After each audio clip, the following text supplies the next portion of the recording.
गंवार देवरानी और मॉडर्न जेठानी का रिश्ता। आज रितु 2 महीने की बीमारी की छुट्टी के बाद पहली बार ऑफिस जा रही थी। रितु की देवरानी मालती ने अपने हाथों से रितु के लिए टिफ़िन तैयार किया था। वह किचन से बाहर आते हुए बोली, भाभी आपका टिफ़िन। और रितु के करीब पहुंची तो रितु ने उसे गले से लगा लिया। रितु की आंखों से आंसुओं की झड़ी लग गई। उसके दिमाग में अतीत की यादें किसी सिनेमा की तरह चलने लगी। छोटे से गांव से माया नगरी मुंबई के पॉश इलाके में बहू बनकर आने वाली मालती के लिए अपनी ससुराल की राह पहले दिन से ही कठिन बन गई थी। शादी के बाद अपनी इकलौती जेठानी के पैर छूने के लिए झुकी तो रितु पीछे हटते हुए बोली, ओह व्हाट इज दिस, यह किस जमाने में जी रही है गंवार कहीं की। आजकल कोई पैर छूता है क्या? यह हाईटेक युग है। हाय हेलो और हक करने का ज़माना है। लगता है यह लड़की एजुकेटेड भी नहीं है। फिर तो भाभी से गले मिल लो मालती, राहुल ने हंसते हुए कहा। मालती आगे बढ़ी तो रितु ने नाक सिकोड़ते हुए कहा, बस बस दूर से ही नमस्कार कर दो, मैं मान लूँगी। मालती दोनों हाथ जोड़कर नमस्कार कर आगे बढ़ गई थी। शादी के पहले दिन से ही जेठानी रितु का पारा 7वें आसमान पर चढ़ा हुआ था। हाईटेक सिटी मुंबई की गलियों में बचपन बिताने वाली रितु को किसी ठेठ गांव की लड़की बतौर अपनी देवरानी कतई पसंद नहीं थी। रितु ने अपने देवर राहुल की शादी अपने मामा की इकलौती बेटी सोनिया से करवाने के लिए बहुत हाथ पैर मारे थे, परंतु राहुल ने उसकी एक न सुनी थी। सोनिया मॉडलिंग करती थी और शहर के स्थानीय फैशन शोज़ में नियमित रूप से शरीक होती थी। फैशन शोज़ के लिए वह देश के अन्य शहरों में भी अक्सर जाती थी। सोनिया का ताल्लुक हाई-फाई सोसाइटी से था। जुहू स्कीम इलाके में स्टार बेटे बेटियों के साथ स्वच्छंद जीवन का लुत्फ उठाने वाली सोनिया फिल्मों में भी अपना नसीब आजमा रही थी। रितु किटी पार्टियों, शॉपिंग व पिकनिक की ज़बरदस्त शौकीन थी। वह चाहती थी कि उसके परिवार में ऐसी ही कोई मॉडर्न लड़की आए ताकि जेठानी देवरानी में बेहतर तालमेल बना रहे। परंतु जब राहुल ने देहाती लड़की से विवाह कर लिया तो रितु के तमाम ख्वाब पत्थर से टकराए, शीशे के भांति टूटकर चकनाचूर हो गए। वह जल भून कर रह गई। अजीत इंजीनियरिंग का छात्र था। जब वह इंजीनियरिंग के अंतिम वर्ष में स्टडी कर रहा था तब अपने मित्र सुमित के विवाह में शरीक होने के लिए गांव गया था। वह पहली बार किसी गांव में गया था। पर्वतों की तलहटी में बसे इस गांव के प्राकृतिक सौंदर्य को देखकर राहुल को पहले ही नज़र में इस गांव से प्यार हो गया था। गांव के चारों ओर आच्छादित हरियाली, दूर दूर तक लहलहाते हरे भरे खेत, खेतों में फुदकती चिड़िया, हरे भरे घने वृक्षों पर कलरव करते विहंग और उनकी छाँव में नृत्य करते मोर, अमरायु में कोकती कोयल आदि ने अजित को इतना प्रभावित किया कि वह शादी के बाद भी कई दिनों तक अपने दोस्त के घर पर ही रुक गया था। अपने दोस्त के विवाह में ही राहुल ने मालती को देखा था। विवाह के 2 दिन पूर्व आयोजित संगीत संध्या में उसने मालती को गाते और नृत्य करते हुए पहली बार देखा था। संगीत संध्या की रात से नींद ने अजित की आंखों से किनारा कर लिया। रात भर उसकी आंखों के सामने मालती का चेहरा ही घूम रहा था। उसे लगा कि अब उसकी तलाश पूरी हो गई है। उसके दिमाग में जीवन साथी की जो तस्वीर थी उसी के अनुरूप मालती थी। सुमित के विवाह के बाद राहुल ने मालती के बारे में छानबीन शुरू कर दी थी। उसने सुमित के पिता शिवशंकर प्रसाद से इस बारे में पूछा तो उन्होंने बताया, बेटा मालती पंडित राम प्रसाद की ज्येष्ठ कन्या है। वे सेवानिवृत्त अध्यापक है जो 2 वर्ष पहले ही सेवानिवृत्त हुए हैं। घर की गरीबी के कारण मालती ने कक्षा 10वीं उत्तीर्ण कर स्कूल को अलविदा कह दिया था। मालती मेरी गोद में खेली है। लड़की बहुत ही संस्कारित, सुशील व बुद्धिमान है। मालती की आवाज़ बहुत ही मीठी व सुरीली है। वह बहुत अच्छा गाती है। सुमित के विवाह में संगीत संध्या में तुमने मालती के गीत सुने होंगे। राहुल, एक बात मैं तुम्हें और बताना चाहता हूँ कि मालती के विवाह की चिंता ने राम प्रसाद की नींद हराम कर दी है। उनकी बिरादरी के कई लोग मालती को देखने आते हैं, पर दहेज पर आकर बात फिसल जाती है। मालती की एक और छोटी बहन है, उसके हाथ भी पीले करने हैं। गत वर्ष पंडित जी की पत्नी का अल्पावधि बीमारी के बाद आकस्मिक निधन हो गया था। उन्होंने इलाज में पैसे पानी की तरह बहाया, पर उसे बचा न सके। पंडित जी की पत्नी का निधन क्या हुआ, इस परिवार की रीढ़ ही टूट गई। शिवशंकर प्रसाद ने राहुल के कंधे पर हाथ रखते हुए कहा, बेटे राहुल, पंडित जी मेरे बहुत अच्छे मित्र हैं। उनकी दोनों बेटियां सुंदर, सुशील और संस्कारित है। अगर मालती तुम्हें पसंद है और उसे अपना जीवन साथी बनाना चाहते हो तो मुझे पंडित जी से बात करने में प्रसन्नता होगी। शिवशंकर प्रसाद की बातों से राहुल के मन में लड्डू फूट रहे थे। वह जल्दी से जल्दी मुंबई जाकर इस संबंध में अपने माता पिता से बात करना चाहता था। शिवशंकर ने अल्प विराम के बाद कहा, बेटा, कोई निर्णय लेने से पहले अपने माता पिता से एक बार बात ज़रूर कर लेना। हो सके तो उन्हें एक बार यहाँ लेकर आ जाना। जरूर अंकल, मैं कोई निर्णय लेने से पूर्व माता पिता से ज़रूर बात करूँगा और मुझे पूरा विश्वास है कि मेरी पसंद ही मेरे माता पिता की पसंद होगी।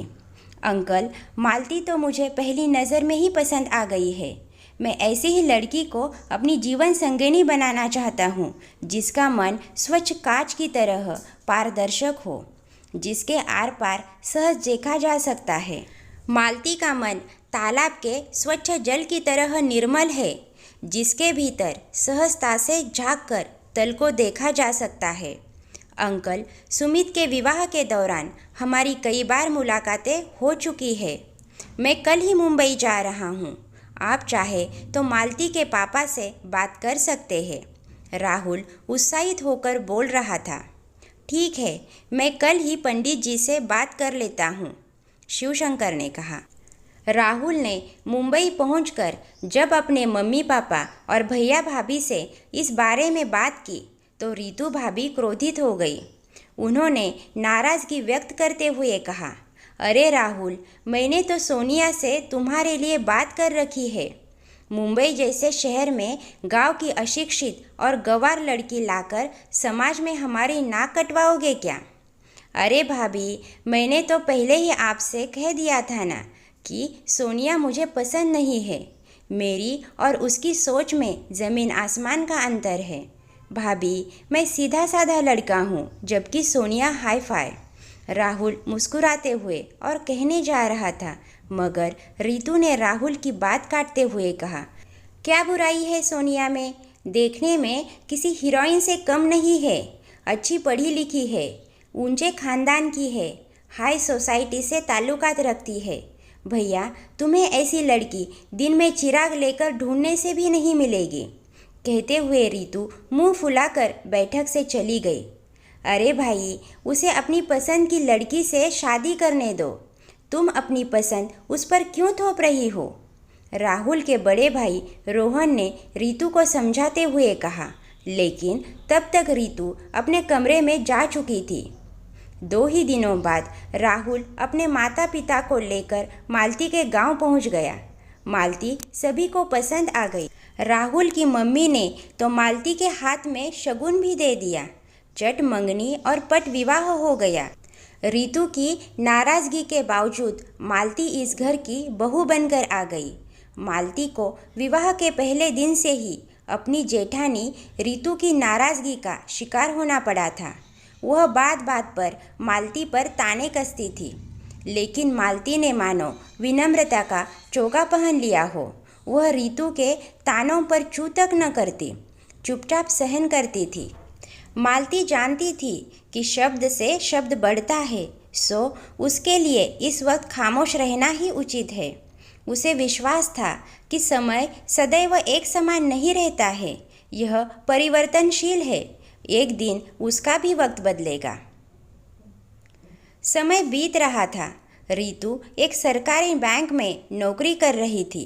सो वह हमेशा अपना टिफ़िन खुद बनाकर सुबह 9 बजे अपनी स्कूटी से बैंक चली जाती थी और शाम को 5 बजे के आसपास लौटती थी। मालती से रितु इस कदर नाराज़ थी कि वह उसके हाथ की चाय तक नहीं पीती थी। रितु के बैंक जाने के बाद ही मालती का किचन में प्रवेश होता था। मालती के सास ससुर रितु के तेज तर्रार स्वभाव से भली भांति परिचित थे, सो वे हमेशा खामोशी रहते थे।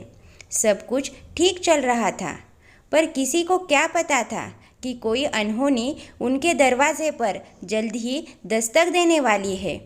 एक दिन शाम को बैंक से लौटते वक्त किसी टेम्पो ने रितु की स्कूटी को पीछे से जोर से टक्कर मार दी। रितु ने हेलमेट पहना हुआ था, इसलिए उसके सिर पर चोट नहीं आई, मगर उसके दाएं हाथ और बाएं पैर पर गहरी चोट आई थी। किसी भले व्यक्ति ने अपने कार से रितु को नज़दीक के अस्पताल में पहुंचाया था। अस्पताल से फ़ोन आते ही राहुल और मालती तुरंत अस्पताल पहुंचे। रितु के पति रोहन ऑफिस के काम से भोपाल गए हुए थे। राहुल ने देखा कि रितु आईसीयू में है। डॉक्टरों ने बताया कि वह अभी बेहोशी की अवस्था में है, कुछ देर में उन्हें होश आ जाएगा। हेलमेट की वजह से उनके सिर पर कोई चोट नहीं आई, मगर वह घबराकर बेहोश हो गई है। उसके हाथ और पैर में गहरी चोट लगी है, फ्रैक्चर भी हो सकता है। एक्सरे रिपोर्ट आने के बाद में पता चल जाएगा। कुछ ही देर में रितु को होश आ गया। डॉक्टर ने राहुल को इशारे से अंदर बुलाया। राहुल ने रितु को बताया कि वे बिल्कुल न घबराए, उनके हाथ और पैर में ही चोट लगी है, सिर में कहीं चोट नहीं आई है। एक्सरे से मालूम पड़ जाएगा कि फ्रैक्चर है या नहीं।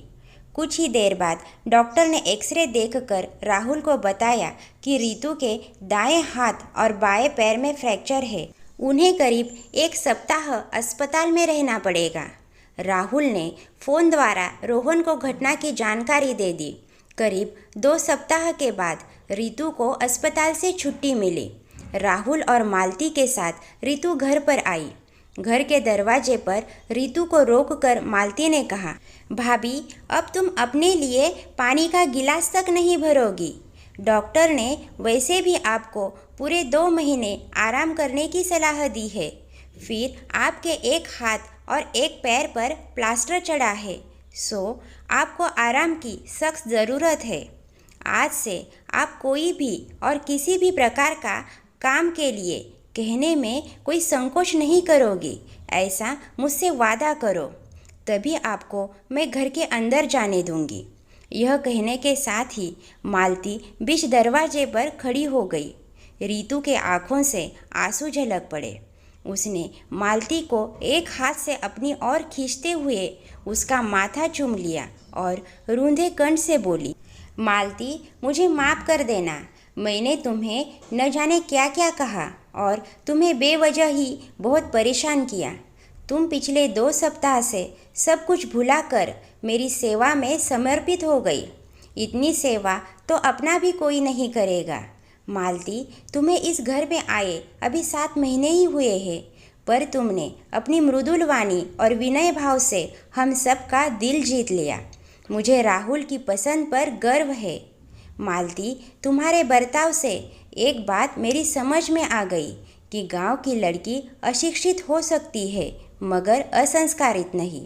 तुम पारिवारिक एडिकेट्स की जीती जागती मूर्त हो। मालती, प्लीज़ पहले तुम मुझे माफ़ कर दो, तो ही मैं घर में प्रवेश करूँगी।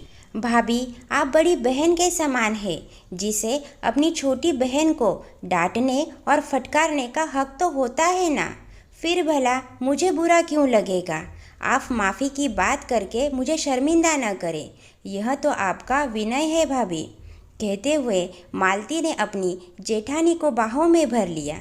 अरे भाई, देवरानी और जेठानी की डायलॉग बाजी खत्म हो गई हो तो हम अंदर चले क्या?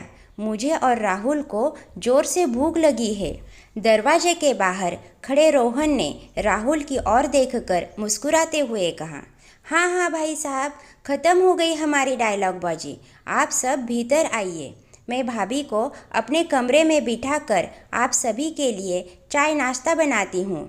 कहते हुए मालती ने अपने दोनों हाथ रितु के तरफ बढ़ाए, जिन्हें उसने कसकर पकड़ लिया और धीरे धीरे मालती का सहारा लेते हुए अपने कमरे की ओर बढ़ने लगी। अरे भाभी, आप कहाँ खो गई हो? अब तो मेरा हाथ छोड़ो ना। आपने कब से इसे कसकर पकड़ रखा है। आपको बैंक जाने में देरी हो रही है, मालती ने कहा। ओहो सॉरी मालती, मैं तो अतीत में पहुंच गई थी। कहते हुए रितु ने मालती के हाथ से टिफ़िन लिया और अपने पति रोहन के साथ धीरे धीरे सीढ़ियों से उतरने लगी। दोस्तों, कहानी अच्छी लगे तो लाइक ज़रूर कीजिए और ऐसी ही कहानियाँ सुनने के लिए हमारे चैनल को सब्सक्राइब कीजिए।